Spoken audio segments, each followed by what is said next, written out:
जी, अस्सलाम वालेकुम। मैं हूँ doctor Umar Farooq, consultant psychologist and addiction therapist. आज हम इस टॉपिक पे बात करेंगे। बहुत सारे नौजवान बच्चे जो यंग जनरेशन में भी स्टडी वाले ड्यूरेशन में होते हैं, तो उनमें देखा गया है कि वो जब उनसे पूछा जाता है अब क्या मूड उनका जो है वो मतलब ठीक नहीं रहता।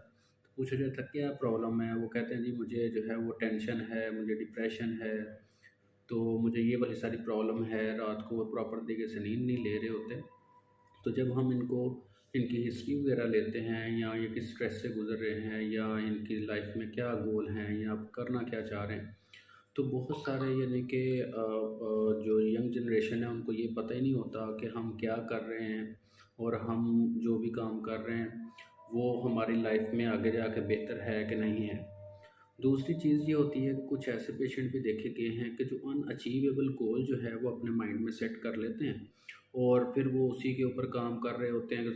कई महीने कई साल गुजर जाते हैं, लेकिन वो क्योंकि अनअचीवेबल गोल होते हैं जो यानी कि हासिल हो ही नहीं सकते, ला हासिल की तलाश में लगे रहते हैं और उसमें उनका टाइम जो है वो बहुत ज़्यादा यानी कि गुजर जाता है, जिसमें उनकी तबीयत में डिप्रेशन, एंजाइटी, मायूसी, अकेलापन, उदासी और मूड जो है उनका यानी कि मूड डिसऑर्डर रहता है। और दूसरा जो है उनमें पैनिक होना, चिड़चिड़ापन होना और लेज़ी, सुस्ती जो है वो सारे सिम्पटम यही पाए गए हैं कि जब आप अपनी लाइफ में अनअचीवेबल गोल को मद्देनज़र रखते हैं और उसी के ऊपर काम कर रहे होते हैं। और एक जो है वो सिम्पटम डेल्यूजन का होता है हमारी लैंग्वेज में।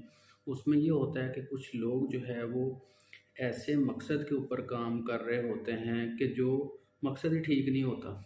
यानी कि वो ऐसे काम के ऊपर काम कर रहे होते हैं कि जो अचीवेबल ही नहीं है, या उनको काफ़ी अरसे बाद पता चलता है ओहो मैं तो यार इस काम के लिए बना था, मुझे ये काम करना चाहिए था, मैं रॉन्ग स्टडी जो है वो करता रहा हूँ, मैं यानी कि कारोबार जो है वो बिल्कुल ही अपनी तबीयत से और अपने माइंड से हट के करता रहा हूँ, मुझे ये वाली कोशिश नहीं करनी चाहिए थी। तो लिहाजा जब आप अपनी लाइफ को लेके चलते हैं तो आप अपनी लाइफ के बारे में ज़्यादा सिंसियर हों और आपको पता होना चाहिए कि अपना मैं जो वक़्त अपनी ज़िंदगी का टाइम ज़ाया कर रहा हूँ, तो वो किस काम पे कर रहा हूँ। दूसरी चीज़ ये होती है कि बच्चों को ये चाहिए कि वो अपने गोल में जो है वो बहुत बड़ा गोल सेट ना करें। जिस एज में होते हैं उसी एज में रहते हुए या जो काम वो कर रहे होते हैं उसी काम को लेके चलते हुए उनको ये देखना चाहिए कि आया कि ये काम मेरे लिए बेनिफिट है इसमें या नहीं है। दूसरा ये अचीवेबल भी है कि नहीं है। दूसरा इसका टाइम ड्यूरेशन कितना होगा। तो जब आप एक काम को लेके चलते हैं तो सबसे पहले आपने अपने आप को तैयार करना होता है। फिर उसके बाद आपने सोचना होता है कि इसमें कितना टाइम लगेगा और मैं इसको अचीवेबल भी है ये कि नहीं, मैं इसको अचीव कर लूँगा और अगर ये अचीव करूँगा तो इसके क्या बेनिफिट होंगे मेरी लाइफ में। तो जब आप अपने ज़हन में बहुत बड़े गोल रख लेते हैं, उसके लिए काम नहीं कर रहे होते और या आप अगर काम कर भी रहे होते हैं तो वो क्योंकि अनअचीवेबल गोल्स होते हैं, तो वो आपकी परेशानी और डिप्रेशन का यानी कि बायस बनते हैं। तो लिहाजा अपनी लाइफ को थोड़ा सा सीरियस लें। दूसरा कॉमन चीज़ ये देखी गई है कि जो नौजवान लड़के रात को ज़्यादा देर तक जागते हैं, मोबाइल फ़ोन यूज़ करते हैं और सुबह की उनकी रूटीन जो है वो चेंज होती है, 12-1 बजे उठते हैं, तो सारा दिन गुज़र चुका होता है। तो जब आप लेट उठते हैं तो सारा दिन आपका डिप्रेशन में, लेज़ीपन में, सुस्ती में गुज़रता है, जिससे आपको ये लगता है कि मेरी लाइफ में कुछ चेंज नहीं हो रहा।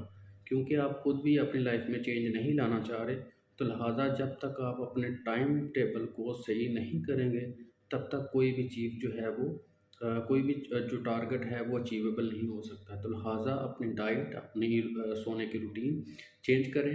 और दूसरा ये है कि अपनी एक्टिविटी को जो है वो बेहतर बनाएँ और अपने गोल जो है वो अचीवेबल बनाएँ, ताकि आप अपनी लाइफ को बेहतर से बेहतर गुजार सकें।